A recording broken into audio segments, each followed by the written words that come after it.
स्वागत है आप सबका ग्लोबल आईटीआई यूट्यूब चैनल पे। ये हमारी वर्कशॉप कैलकुलेशन एंड साइंस की 8वीं क्लास है। ये कौन सी क्लास है भाई? 8वीं क्लास है। इससे पहले की जो भी क्लासेस है वो ग्लोबल आईटीआई के यूट्यूब चैनल के प्लेलिस्ट पे पड़ी हुई है। आप लोग प्लेलिस्ट से जाके आसानी से देख सकते हैं इससे पहले वाली सारी वीडियो, ठीक है। और यदि इस क्लास का आप लोग को पीडीएफ चाहिए तो पीडीएफ भी आप globaliti.org से आसानी से डाउनलोड कर सकते हैं। और इस वेबसाइट पे आप जाएंगे तो यहाँ पे आपको फ्री मॉक टेस्ट भी आप आसानी से दे पाएंगे, ठीक। फ्री मॉक टेस्ट की भी सुविधा है। चलिए आज की क्लास को स्टार्ट करते हैं। आज की पहला क्वेश्चन है, यदि कोई वस्तु अपने परिवेश के संबंध में अपनी स्थिति को नहीं बदलता है तो उसे क्या कहा जाता है? देखो, आज का जो भी हम लोग क्वेश्चन करेंगे ये क्वेश्चन सारे के सारे क्वेश्चन गति पे आधारित रहेंगे। अभी इससे पहले वाले वीडियो में आपने देखा था केवल हमने सिंपल फार्मूला यूज किया था, चाल इक्वल टू दूरी बटा समय, फिर विस्थापन वेग इक्वल टू विस्थापन बटा समय। अब इसमें हम लोग गति के जो नियम होते हैं, गति के तीनों नियम का हम लोग यूज करेंगे। गति का 3 नियम होता है ना। अरे सर, आइजैक न्यूटन ने गति का 3 नियम दिया था। एक पहला नियम, दूसरा नियम, तीसरा नियम। अब तीनों नियम कौन कौन से है ये भी मैं अभी बताऊंगा आपको, लेकिन पहले इस क्वेश्चन को देखिए। कह रहा है कि यदि कोई वस्तु अपने परिवेश के संबंध में अपनी स्थिति नहीं बदलता है, क्या नहीं करता है? अपनी स्थिति नहीं बदलता है, मतलब कि एक जगह वो खड़ा है, एक जगह स्थिर है, नहीं बदलता है, तो उसे क्या कहा जाएगा? जैसे मैं यहाँ पे ऐसे आराम से एकदम खड़ा हूं, या फिर यहाँ चेयर लगा के मैं बैठ गया हूं, तो मैं क्या कर रहा हूँ? क्या मैं गति कर रहा हूँ या फिर आराम से खड़ा हूं, या फिर एकदम रेस्ट पोजीशन में हूं ना। तो यही बोला है कि यदि कोई वस्तु या फिर कोई बॉडी अपने परिवेश के सापेक्ष, परिवेश मतलब कि यह हमारे आसपास की जो भी वस्तु है, जैसे यहाँ पे हमारे सामने डिजिटल बोर्ड है, तो मैं डिजिटल बोर्ड और ये पूरा रूम क्या हो गया? ये पूरा रूम परिवेश हो गया। और इसके सापेक्ष में स्थिर हूं, मैं स्थिर हूं मतलब कि यहाँ पे आराम से खड़ा हूं, इसके सापेक्ष में गति नहीं कर रहा हूं, तो मैं किस पोजीशन में हूं? मैं रेस्ट पोजीशन में हूं। किस पोजीशन में हूं? रेस्ट पोजीशन में। और यही यदि ऐसे गति करने लगूंगा तो, यदि इधर गति करने लगूंगा तो देखिए इसके सापेक्ष में मैं गति कर रहा हूं, ये पीछे जा रहा है ना, ये हमसे पीछे जा रहा है, तो इसका मतलब ये है कि मैं गति पोजीशन में हूं, ठीक है। तो यहां से जो बोला है कि अपनी स्थिति को नहीं बदलता है, यदि अपनी स्थिति को नहीं बदलता है तो यहाँ पे आंसर बनेगा कि body at rest position, option B for Baahubali, ठीक है। बी फॉर बाहुबली, यहां से आंसर सही हो जाएगा। अगला क्वेश्चन देखिए। अगला क्वेश्चन यही क्वेश्चन है, बस इसने कह दिया कि अपने परिवेश के संबंध में स्थिति को क्या करता है? स्थिति को बदलता है। यदि स्थिति को बदल रहा है तो हमने अभी बताया ना कि यदि स्थिति को बदल रहा है मतलब कि मैं यहां से चल रहा हूं तो ये बोर्ड ऐसे पीछे जाते हुए प्रतीत हो रहा होगा, आप लोगों को पीछे जाते हुए प्रतीत हो रहा है, तो इसका मतलब यह है कि मैं अपने परिवेश के सापेक्ष गति कर रहा हूं, तो मैं किस पोजीशन में हूं? मैं गति पोजीशन में हूं। तो बॉडी एट मोशन पोजीशन, वस्तु का गति में होना, यह ऑप्शन बिल्कुल सही हो जाएगा, ठीक है। और यही यदि परिवेश चेंज नहीं होता, परिवेश के सापेक्ष में एकदम स्थिर रहता, तो मैं रेस्ट पोजीशन में रहता, ठीक है। इतनी बात तो आप लोग समझ गए होंगे। अब कुछ लोग को यहाँ पे ये भी दिक्कत हो रही होगी, सर ऐसे यदि आप चल रहे हो तो ये तो आपकी गति है ना, आप तो चल रहे हो, आपकी स्पीड है, तो मेरी स्पीड तो है, ये मैं बात मानता हूं कि मेरी स्पीड है, लेकिन इसने बोला है कि इस परिवेश के सापेक्ष में आपको बताना है, इस परिवेश अपने आसपास के परिवेश के बारे में बताना है, इसके सापेक्ष अपनी पोजीशन बतानी है। तो इस आसपास के परिवेश के सापेक्ष मैं गति कर रहा हूं, आसपास के परिवेश के सापेक्ष में क्या कर रहा हूं? मैं गति पोजीशन में हूं, ठीक है। यहां से ऑप्शन बी बिल्कुल सही हो जाएगा। नेक्स्ट क्वेश्चन देखो, उस वस्तु का वेग क्या होगा जो 21 सेकंड में एक रेखा में 168 मीटर की दूरी तय करती है? 168 मीटर की दूरी तय करती है। देखो यहां पे दे रखा है आपको कि आपको वेग पूछा है, वेग क्या होगा ये चीज आपका पूछा है, मतलब ये क्वेश्चन मार्क है।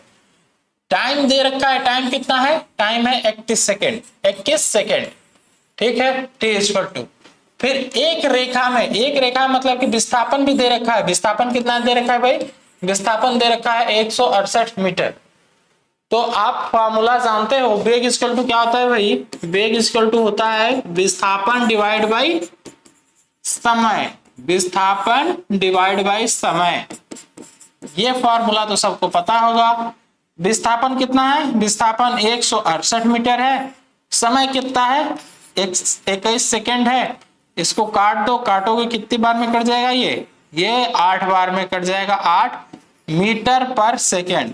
इसका मात्रक क्या बनेगा, वेग का मात्रक क्या बनेगा, मीटर पर सेकेंड है, क्योंकि ये विस्थापन है, विस्थापन है तो विस्थापन एक लंबाई है, और लंबाई का मात्रक क्या होता है, लंबाई का मात्रक मीटर हो जाता है, और समय का मात्रक तो सेकेंड है, तो मीटर पर सेकेंड इसका आंसर हो गया। इतनी बात क्लियर हो गई होगी आपको। ऑप्शन बी, यार बी बी बी लगातार बी सही, सही में तुम लोग बाहुबली बन जाओगे क्या, फिर कटप्पा का क्या होगा, फिर कपट्टा क्या करेगा। चलो अगला क्वेश्चन देखो, एक 80 मीटर लंबी ट्रेन की गति क्या होगी जो 20 सेकंड में 120 मीटर लंबे प्लेटफॉर्म को पार करती है। तो सबसे पहले तो मुझे ये बता दो कि ये टोटल डिस्टेंस कितनी हुई, टोटल डिस्टेंस कितनी चली ट्रेन, यही चीज बता दो तो बाकी तो आंसर कर ही ले जाओ। डिस्टेंस टोटल कितनी चली। अब मुझे एक बात यहां पे क्लियर बताना है, एक बात मुझे बताना, देखो मान लो कि ये तुम्हारा प्लेटफॉर्म है, मान लिए, अरे भाई ओरिजिनल नहीं है, मान लो इतना, ये प्लेटफॉर्म है, ठीक है, ये तुम्हारा प्लेटफॉर्म, ऐसा हमने मान लिया है।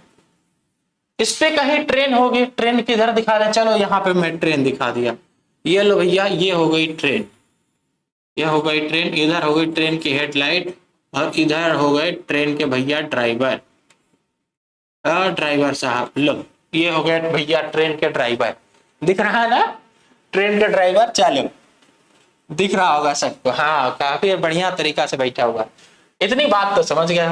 अब देखो इस प्लेटफॉर्म की लंबाई दे रखी है इसने कितना, इस प्लेटफॉर्म की लंबाई दे रखी है 120 मीटर, ठीक है 120 मीटर इतना दे रखा है, और इसकी लंबाई कितना है, ड्राइवर साहब जो ट्रेन लेके ट्रेन चला रहे हैं उस ट्रेन की लंबाई कितनी है, इसकी लंबाई है 80 मीटर।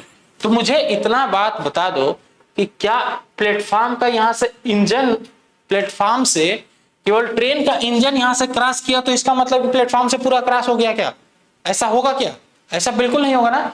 जब तक ये ट्रेन का पिछला हिस्सा, जब तक ट्रेन का पिछला हिस्सा इस प्लेटफॉर्म से दूर न चला जाए तब तक हम ये नहीं कहेंगे कि ट्रेन पूरे प्लेटफॉर्म को क्रॉस कर गई है, इतना नहीं बोलेंगे, है ना। मतलब कि ये ट्रेन की लंबाई और प्लस प्लेटफॉर्म की लंबाई, इस दोनों को ऐड करना पड़ेगा, तब जाके पूरी लंबाई पता चलेगी, पूरी दूरी हमको पता चलेगी कि ट्रेन कितना दूर चली है। आप लोग देखे होंगे ना, ट्रेन काफी लंबी लंबी होती है, 100 मीटर, 200, 300, 500 मीटर। अब तो अभी एक कुछ दिन पहले एक 6 इंजन वाली आई थे रेलगाड़ी, है ना, जिसमें 6 इंजन थी, लगभग 3.5 किलोमीटर लंबी थी वो ट्रेन, वो मालगाड़ी। तो काफी बड़ी बड़ी ट्रेनें आ जा रही हैं। तो ये बताइए कि उसका इंजन से देखेंगे कि केवल इंजन प्लेटफॉर्म को पास कर गया तो इसका मतलब ट्रेन पास कर गई, तो ऐसा थोड़ी ना होगा। जाके एक बार प्लेटफॉर्म पे कूदना, लगेगा धक्का कि फिर तुरंत समझ में आ जाएगा तुमको, ठीक ना। चलो तो अब यहाँ पे टोटल लंबाई कितनी हो जाएगी, यहाँ पे टोटल लंबाई हो जाएगी 120 प्लस 80 बराबर 200, 200 मीटर यहाँ पे टोटल लंबाई हो गई, ठीक है। और सेकंड समय कितना दे रखा है, समय दे रखा है 20, समय दे रखा है 20, तो कितना आ गया, ये आ गया 10 मीटर पर सेकेंड, 10 मीटर पर सेकेंड। ये तो आ गई ट्रेन की चाल, ये क्या है, ये ट्रेन की चाल है, ट्रेन की चाल, ठीक है। अब एक पॉइंट यहां पे और नोट करना, चलो मैं ड्राइवर साहब को हटा दे रहा हूं, एक पॉइंट यहां पे नोट करना। देखो यदि आपको कभी भी क्वेश्चन दिया हुआ है या फिर कभी भी डाटा दिया हुआ है मीटर पर सेकंड में और उसे आपको किलोमीटर पर घंटा में चेंज करना है तो आप क्या करेंगे, ठीक है। देखो चलो मैं पहले क्वेश्चन कर दे रहा हूं, इसके बाद दोनों पॉइंट मैं नोट करा दे रहा हूं आपको। अब यहाँ पे इसने दिया है 10 मीटर पर सेकेंड, 10 मीटर पर सेकेंड, आपका आंसर तो आ चुका है, लेकिन यहाँ पे जो भी ऑप्शन है सारे ऑप्शन किलोमीटर में दिख रहे हैं आपको, किलोमीटर में दिख रहे हैं। तो ये 10 हमने लिखा है ऐसे, और इसको किलोमीटर में चेंज करने के लिए हम लोग क्या करेंगे, किलोमीटर में चेंज करने के लिए, किलोमीटर पर घंटा में चेंज करने के लिए 18/5 से गुणा कर देंगे, ठीक है। तो ये बन जाएगा आपका 2। अब ये कितना हो जाएगा, ये 36 किलोमीटर पर सेकेंड, 36 किलोमीटर पर सेकेंड। ये होगी ट्रेन की चाल। Option option D, option D यहाँ पे बिल्कुल सही हो जाएगा, ठीक। इतनी बात तो क्लियर हो गई होगी। हाँ, अब चलो, जो मैं 2 पॉइंट आपको लिखवाना चाहता था वो दोनों पॉइंट नोट कर लीजिए। जो मैं 2 पॉइंट आपको बोल रहा था लिखने के लिए, वो दोनों पॉइंट नोट कर लीजिए। एक मीटर पर सेकेंड को, मीटर पर सेकेंड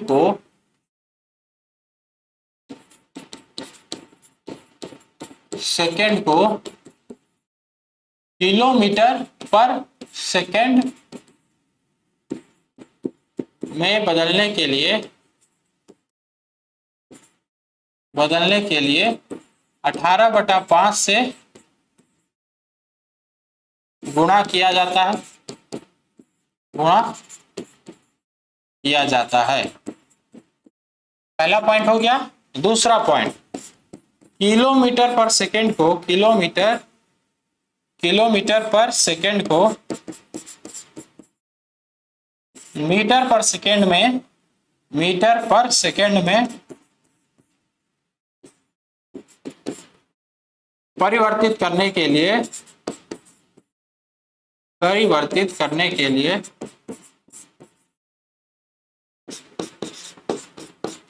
5/18 से गुणा किया जाता है, गुणा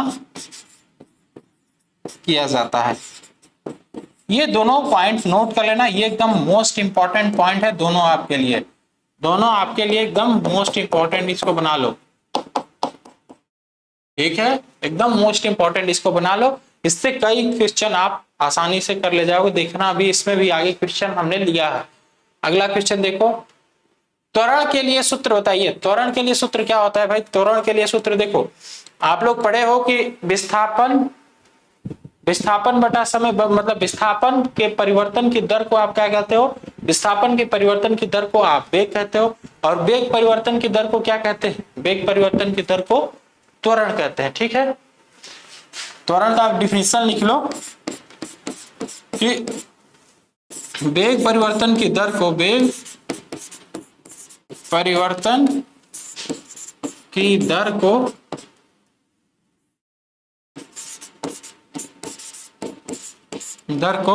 त्वरण कहते हैं, त्वरण कहते हैं, ठीक है। त्वरण इक्वल टू फार्मूला होता है ए इक्वल टू हो जाएगा आपका v minus you by T, v minus you by T, ठीक है। या फिर v1 माइनस, या v1 नहीं, या फिर लिख लो कि अंतिम चाल माइनस प्रारंभिक चाल, अंतिम वेग माइनस प्रारंभिक वेग, चाल लिख लो या लिख लो प्रारंभिक वेग डिवाइड बाय समय। ये होता है त्वरण का फॉर्मूला, ठीक है। त्वरण का हमने डिफिनीशन भी लिख दिया है, त्वरण का फार्मूला भी लिख दिया है। अब इसका मात्रक भी लिख लो यहीं पे। इसका मात्रक क्या होता है? इसका मात्रक होता है मीटर पर सेकेंड स्क्वायर, मीटर पर सेकेंड स्क्वायर, ठीक है। चलो हिंदी में लिख दे रहे हैं इसको, सेकेंड स्क्वायर।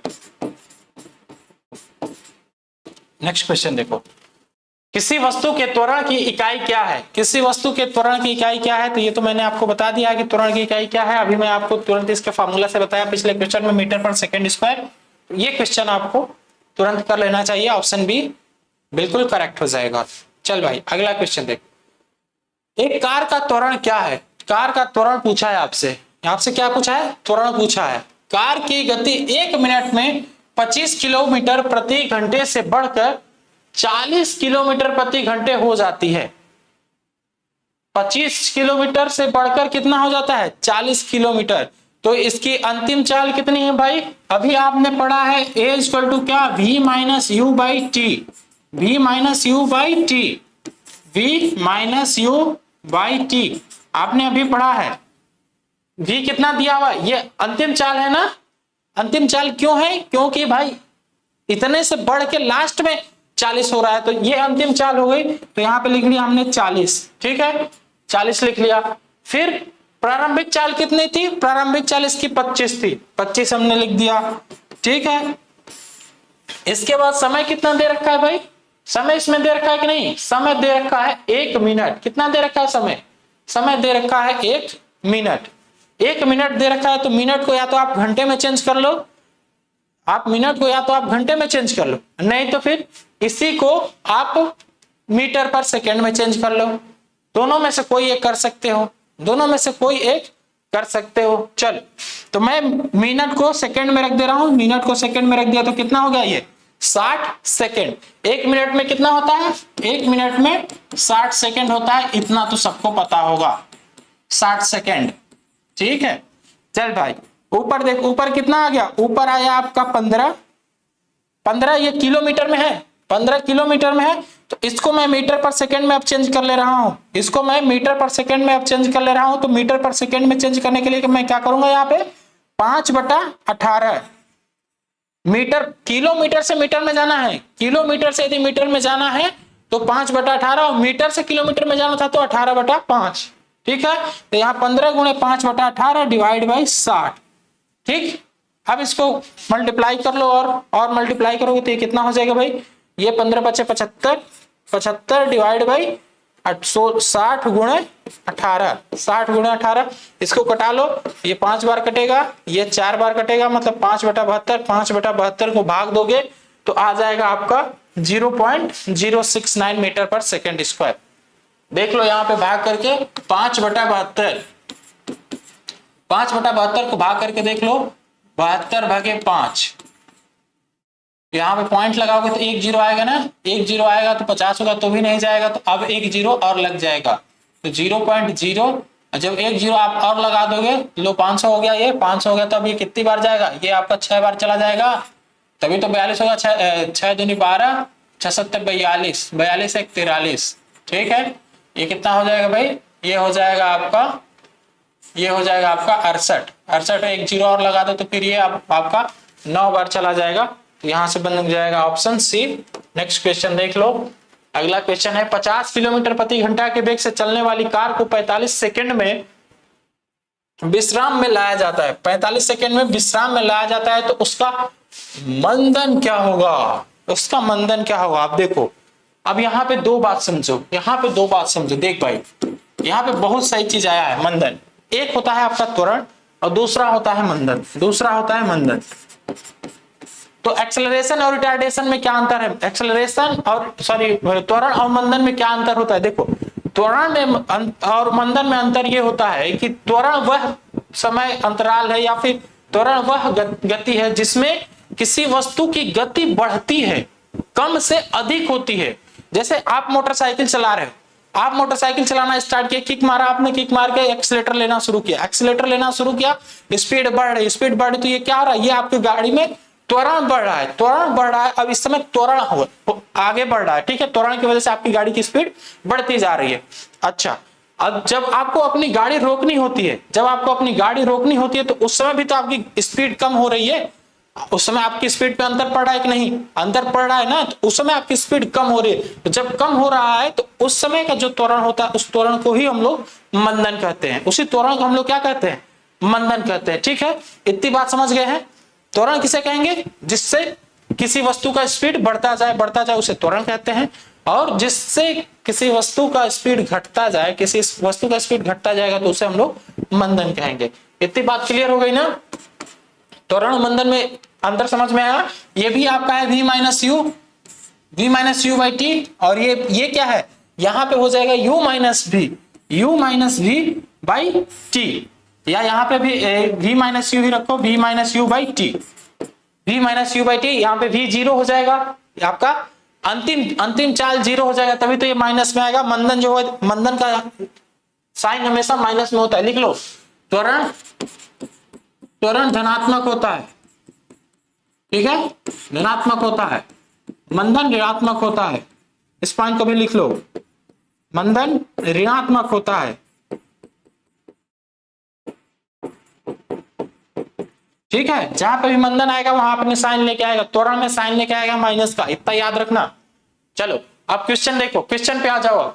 क्वेश्चन आपका बोला है 45 किलोमीटर 45 सेकेंड में विश्राम अवस्था में आता है। स्पीड कितनी है इसकी? स्पीड है 50 किलोमीटर पर सेकेंड, 50 किलोमीटर पर आवर है, सेकेंड नहीं आवर है। तो पहले तो आप एक काम करो कि इस 50 किलोमीटर पर आवर को मीटर पर सेकेंड में चेंज कर लो। क्यों? क्योंकि यहाँ पे आपको जो वैल्यू दे रखी है, वैल्यू सेकेंड में दे रखी है, ये वैल्यू आपको सेकेंड में दे रखी है। तो इस वजह से जो 50 किलोमीटर पर आवर है उसको पहले आप मीटर पर सेकेंड में चेंज करो। तो 50 को आप मीटर पर सेकेंड में चेंज करने के लिए क्या करेंगे? 5/18 से गुणा कर देंगे। 5/18 से गुणा करिए, कितना हो जाएगा? ये बन जाएगा आपका 250 250/18 250/18। ये हो गया चाल, ये मीटर पर सेकेंड हो गया, ये हो गया वेग, वेग हो गया आपका इतना, ठीक है। और उसका मंदन क्या है? उसका मंदन क्या है? तो देखिए मंदन के लिए आप फॉर्मूला क्या लगाएंगे? ए इक्वल टू, आप फॉर्मूला क्या जानते हो? ए इक्वल टू फॉर्मूला आप जानते हो v minus you by T, v minus you by T, हाँ v minus you by T, ये त्वरण का है और यही मंदन का भी है, ठीक है। अब यहाँ पे आपका मंदन कितना है? यहाँ पे आपका मंदन है, सॉरी मंदन क्या है, इसका अंतिम चाल कितना है? अंतिम वेग इसका 0 है, तो यहाँ पे रख दिया हमने 0। और u कितना है? u दिया हुआ है 250, 250/18, ठीक है। और t कितना है भाई? t है आपका 45, t है 45, तो ये कितना हो जाएगा? माइनस का 250 बटा में, अब ये जो 18, ये 18 नीचे चला आएगा, 18 गुणे 45, 18 गुणे 45, इसको काटोगे तो आपकी वैल्यू आ जाएगी 0.308 आएगी वैल्यू माइनस में। ये माइनस में आएगी, यहाँ पे माइनस साइन नहीं दिया हो तो कोई बात नहीं, लेकिन रिटार्डेशन मंदन हमेशा माइनस में आता है। यहाँ पे ऑप्शन बी आपका बिल्कुल सही हो जाएगा, ऑप्शन बी बिल्कुल सही हो जाएगा। उम्मीद है ये क्वेश्चन आपको समझ में आया होगा और त्वरण क्या होता है, मंदन क्या होता है, ये चीज भी आप समझ पाए होंगे। चलो अगला क्वेश्चन देखो। अगला क्वेश्चन है कि लैंडिंग फील्ड से उड़ान भरने वाले हवाई जहाज का त्वरण क्या है? त्वरण क्या होता है यदि वो टेक ऑफ के लिए 700 मीटर की दूरी 10 सेकंड में तय करने पर जमीन छोड़ देता है। बोला है कि एक हवाई जहाज है, उस हवाई जहाज को टेक ऑफ करना मतलब कि आसमान में उड़ना है, ठीक है। आसमान में उड़ने के लिए पहले उसको रनवे पे दौड़ाया जाता है। किसी भी हवाई जहाज को तो ऊपर उड़ने के लिए पहले रनवे पे दौड़ाया जाता है। तो रनवे पे दौड़ा है, वो कितना दौड़ा है? वो दौड़ा है 700 मीटर, 700 मीटर दौड़ा है और कितने सेकेंड में? 10 सेकेंड में। 10 सेकेंड में दौड़ा है, तो अब उसकी चाल बतानी कि उसकी चाल कितनी है, नहीं उसका त्वरण बताना है कि त्वरण उसमें कितना आया था, ठीक है। तो देखो आप लोग गति संबंधी नियम पढ़े होंगे, गति का नियम, गति का नियम अभी हमने बताया था कि न्यूटन सर ने गति के 3 नियम दिए थे। कौन कौन सा था भाई? गति का पहला नियम ये था, गति का पहला नियम ये था कि v इक्वल टू क्या होता है? u plus A T, v बराबर u प्लस ए टी, जहां पे v क्या होता है? v होता है अंतिम वेग, अंतिम वेग, ठीक। u होता है आपका प्रारंभिक वेग, प्रारंभिक वेग, ठीक है। a है आपका त्वरण और t है समय। t क्या है भाई? समय। ये गति का पहला नियम है। गति का दूसरा नियम क्या था? गति का दूसरा नियम था s बराबर ut plus half A T square, s बराबर ut plus half A T square, जहां पे u s क्या है? s आपका दूरी है, बाकी u प्रारंभिक समय, t समय, सॉरी u आपका प्रारंभिक वेग और t समय है, और ये a त्वरण है, यही वाला a है, और t तो आप जानते ही हो। तीसरा नियम था, न्यूटन सर ने तीसरा नियम दिया था, v square equal to u square plus 2as, v square equal to u square plus 2as, जहां पे s क्या है? जहां पे s दूरी या विस्थापन है, ठीक है। a त्वरण है, u स्क्वायर आप जानते हो कि u स्क्वायर प्रारंभिक वेग है और v स्क्वायर अंतिम वेग है, ठीक। अब देखिए इस तरह के क्वेश्चन को करने के लिए सबसे पहले आप काम ये करो कि जो जो चीज गिवन है उसको लिख लीजिए, क्योंकि इन तीनों फार्मूले में से कौन फार्मूला अप्लाई होगा इसमें बहुत कंफ्यूजन होता है। जो एक प्राइमरी मतलब पहले लेवल पे जो प्रॉब्लम फेस करता है कोई भी स्टूडेंट, वो प्रॉब्लम मैं बता रहा हूं आपको, जो प्रॉब्लम मैं खुद फेस किया था वो चीज मैं आपको भी बता रहा हूं कि क्वेश्चन पढ़ने के बाद ये नहीं समझ में आता है कि इन तीनों में से कौन सा फार्मूला अप्लाई करें, तो ये चीज मैं आपको बता रहा हूं, इस चीज से अवगत करा रहा हूं, इसके बाद आपको कोई कंफ्यूजन नहीं होगा। देखो आपको दे रखा है दूरी, दूरी दे रखा है एस, एस दे रखा है ना, एस लिख लो, एस इक्वल टू कितना दे रखा है भाई, एस इक्वल टू दे रखा है 700, ठीक है। इसके बाद क्या दे रखा है, इसके बाद दे रखा है टी, टी इक्वल टू कितना दे रखा है 10 सेकेंड, ठीक है। अब देखो और कुछ क्वेश्चन में नहीं दिया है, क्वेश्चन में और कुछ नहीं दिया हुआ है, तो अब मुझे ये बताओ कि दूरी एस वाला और एस और टी के बीच में कौन कौन सा इक्वेशन है, एस और टी वाला इक्वेशन कौन कौन सा है, एक ये है और एक ये है, दो इक्वेशन है मेरे पास जो जिसमें एस आया है, दो इक्वेशन है ना। अब यहाँ पे देखिए, यहाँ पे इसने दो चाल लिया, एक वी स्क्वायर और एक यू स्क्वायर, तो यहाँ पे चाल तो दिया ही नहीं है, मतलब कि ये फॉर्मूला तो हम यूज नहीं करेंगे, ये फॉर्मूला बिल्कुल यूज नहीं करेंगे, क्योंकि इसमें दो चाल है, दो बेग हैं, दोनों में से कोई भी बेग यहाँ पे नहीं दिया हुआ है।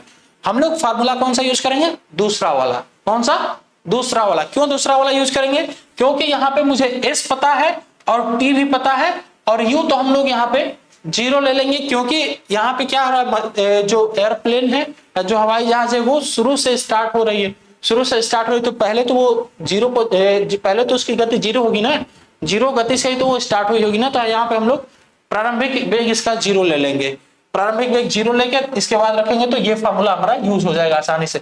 बात को समझ गए कैसे फार्मूला अप्लाई किया जाता है तीनों में। तो चलिए मैं इसको हटा दे रहा हूं, हटा के तब फिर मैं आपको बता रहा हूं, ठीक है। देखिए अब आपने फार्मूला देखा, एस बराबर UT plus half A T square, ये फार्मूला है, ठीक है। एस की वैल्यू कितना दे रखा था भाई, एस की वैल्यू दे रखा था 700, यू कितना हो जाएगा, यू आपका हो जाएगा जीरो, तो जीरो गुणे टी प्लस हाफ, हाफ ए की वैल्यू ही पूछा है आपसे, ए की वैल्यू ही पूछा है, तो ए को हमने ऐसे रख दिया, और टी की वैल्यू यहाँ पे कितना दे रखा है, टी की वैल्यू दे रखा है 10, यहाँ पे भी जीरो गुणे 10 कर लो तो ये तो जीरो हो जाएगा ना।